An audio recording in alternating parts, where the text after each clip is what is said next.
네, 아버지. 네, 이제 도착했어요. 아니요, 오늘 간병인 아주머니 안 계시대요. 제가 좀 더 이따 가려고요. 예, 전화 드릴게요.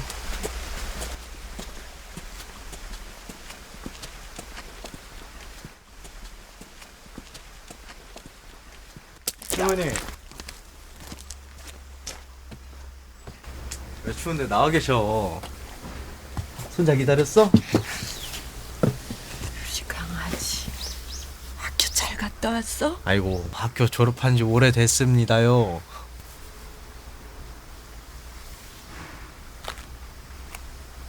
안 된다. 군대는 안 돼. 안 돼. 할머니, 손자 입대한 지 오래됐잖아. 아, 손자 군생활 잘하고 있어. 지금 아무렇지도 않아. 들어가자, 춥다 할머니. 맛있는 거 해줄까? 안녕하세요. 손자분도 계셨구나. 아, 변사님. 예, 안녕하세요. 예, 오랜만에 뵙습니다. 어쩐 일로? 며칠 전에 제가 편지 한 통 받았다고 말씀드렸었잖아요. 그 편지 제가 우편으로 보내드렸어야 되는데 아무래도 직접 좀 드려야 될 것 같아서요. 여기 있습니다.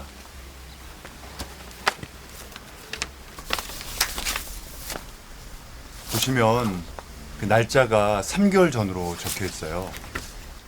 제 생각에는 분명히 그때까진 적어도 살아 계셨을 것 같아요. 할머니.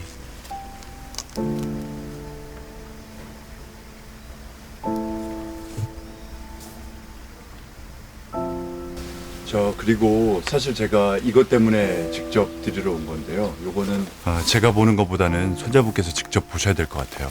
여기 좀 보시죠.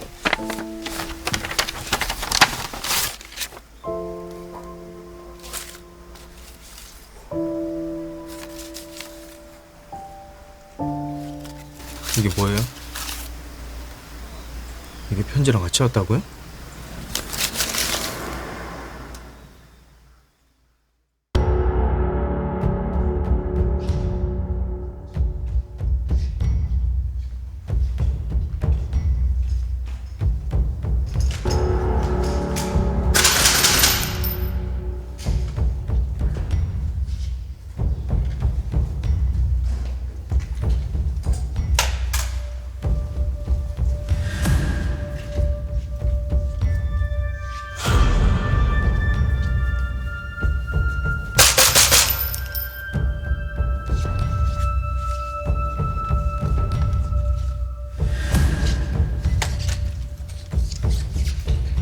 고!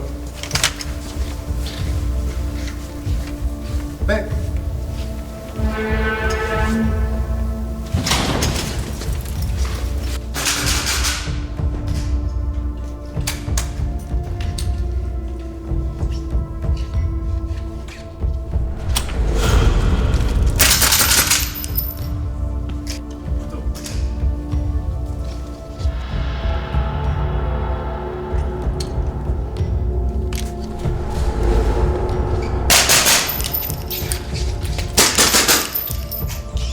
볼! 에이다. 앤더스! 매초째 갇혀서 이렇게 계속 훈련만 하는데 뭐 정확한 정보 아직 안 잃었어요. 그것도 없어. 아니 근데 저희 브리핑 언제 합니까?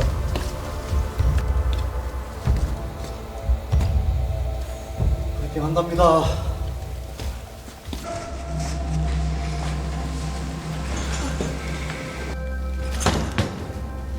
자료를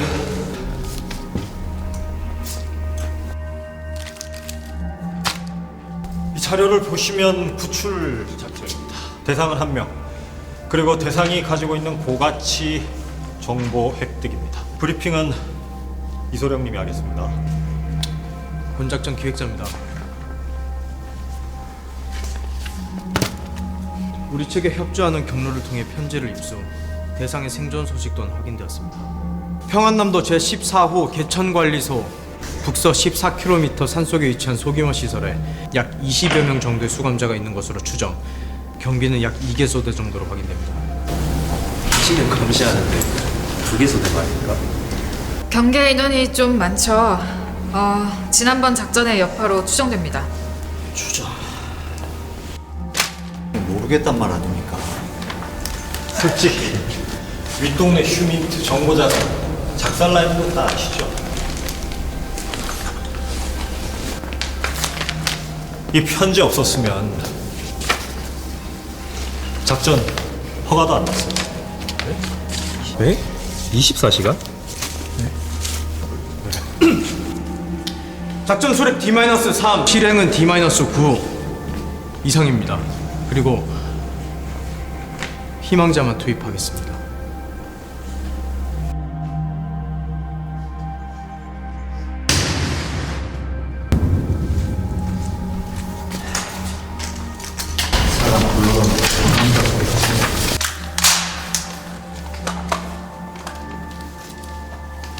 가시죠. 희망의 나라로.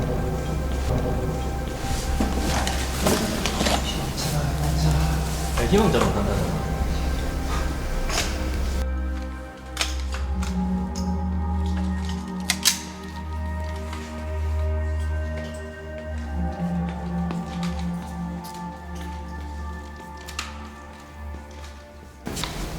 적승 화의 연습하겠습니다. 할아버지 모시고 오겠습니다. 잘 부탁드리겠습니다. 필요한 거 있으면 언제든지 말씀하시고요.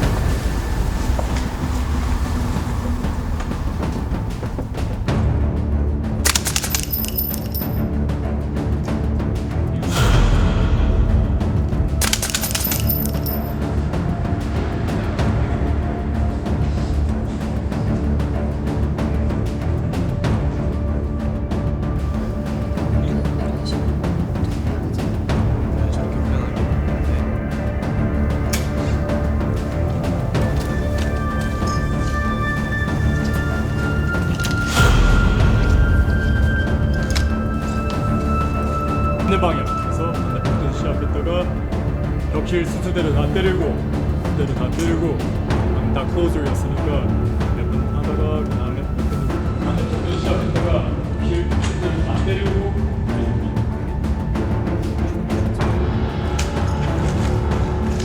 다시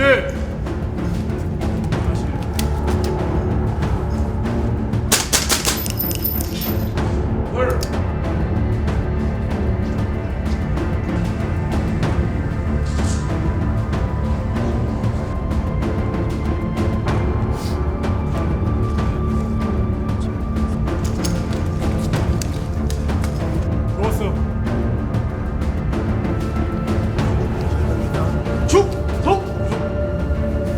거리가 어느 정도? 해안에서 저 침투까지는 250km. 250km. 그 임무 지역에 우리를 도와줄 수 있는 협조자들이 충분히 확보되어 있는가? 네. 2명 저격수로 침투.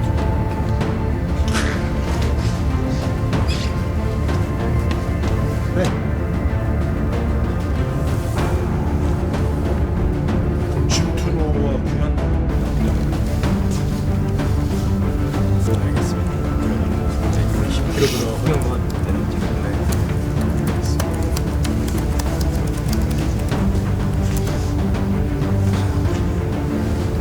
일단 퇴출할 때 뭐가 있어요? 기차랑 근처까지 차를 타고 갔다가 좀 어두울 때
알파, 여기는 시에라. 입구 초병, 이명, 우측 초병 제거할 것. 좌측은 내가 할게.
애들이 아버지를 많이 찾았어요. 속은 안 썩였는가? 왜 안 썩여요? 고생이 많았구만. 견딜만 했어요. 나 많이 기다렸지? 기다렸지.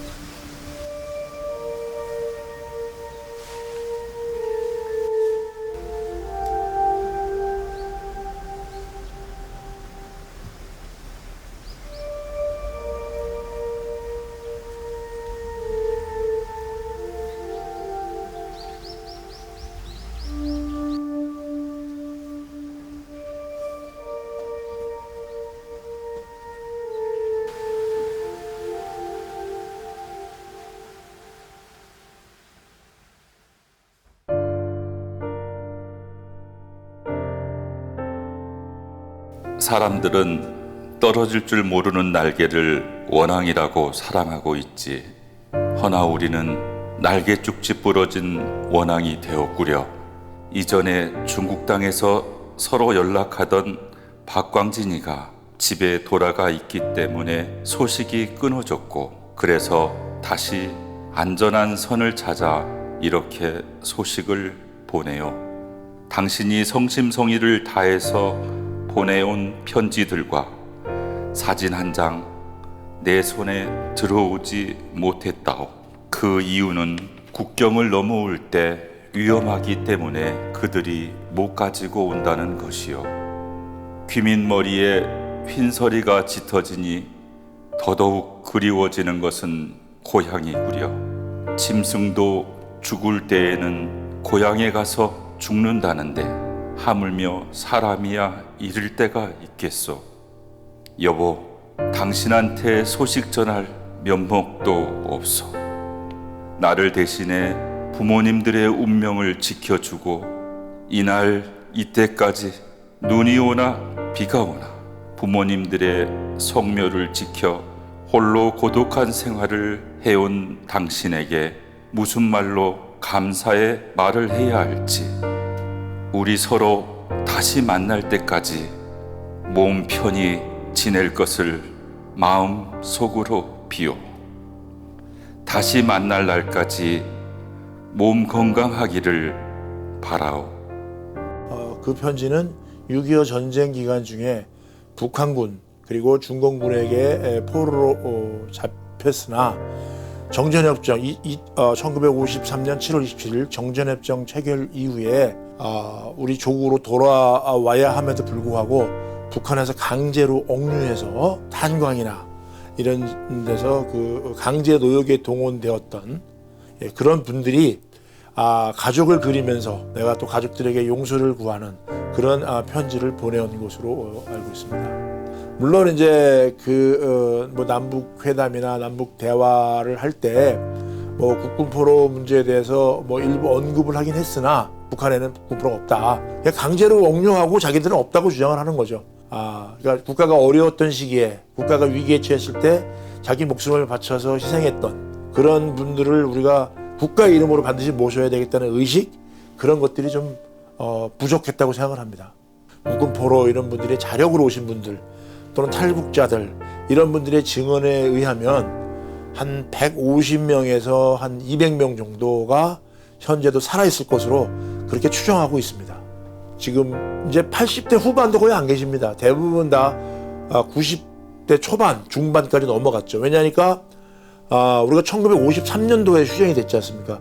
그때 20살이라 그래도 69년이 지났잖아요. 어리다고 하시는 분들, 젊다고 하시는 분들이 88, 뭐 많은 분들은 뭐 95, 압록강 두만강 건너서 중국을 거쳐서 이제 한국에 오신 분들이 총 80명입니다. 자력으로. 1994년도 고 조창호 중위가 처음 이제 그 한국에 오셔서 그 국군포로들의 실상을 최초에 알렸고요. 그 이후에 총 80분이 오셨어요. 근데 2010년에 마지막 한 분이 오시고 그 이후에는 한 분도 지금 오시지 못하고 있습니다. 그것은 아마 그분들이 이제 연세가 이제 많다 보니까 자기 힘으로 압록강 두만강을 건너서 중국 땅으로 넘어오기가 아마 어려울 겁니다. 체력적으로, 예, 물리적으로, 체력적으로. 아까 정말 시간이 없습니다, 이거는. 사실은 지금 이 국군프로송원위원회 이런 일들은 이런 시민단체에서, NGO에서 사실 할 일이 아닙니다. 국가에서 해야 될 일이죠. 조국이 위기에 빠졌을 때 전쟁이 벌어졌는데 그때 그 전쟁에 참전해서 자기가 국가를 위해서 헌신했던 불강력적인 상황에서 포로가 됐는데 국가에서 그런 사람들을 데리고 올라올 노력을 하지 않는다. 그럼 앞으로 누가 그런 사실을 알고 있는 어떤 젊은이들이 조국이 위기에 처했을 때 총을 잡고 전선으로 달려갈 수 있겠냐 이런 것이죠.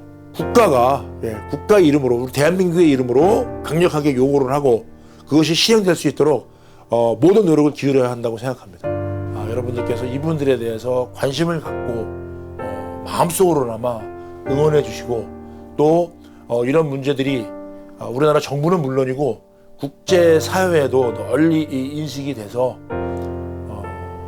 이분들이 하루빨리 한국으로 돌아올 수 있도록 조국으로 돌아오실 수 있도록 그렇게 응원해 주시기 바랍니다. 그분들을 꼭 기억해 주십시오.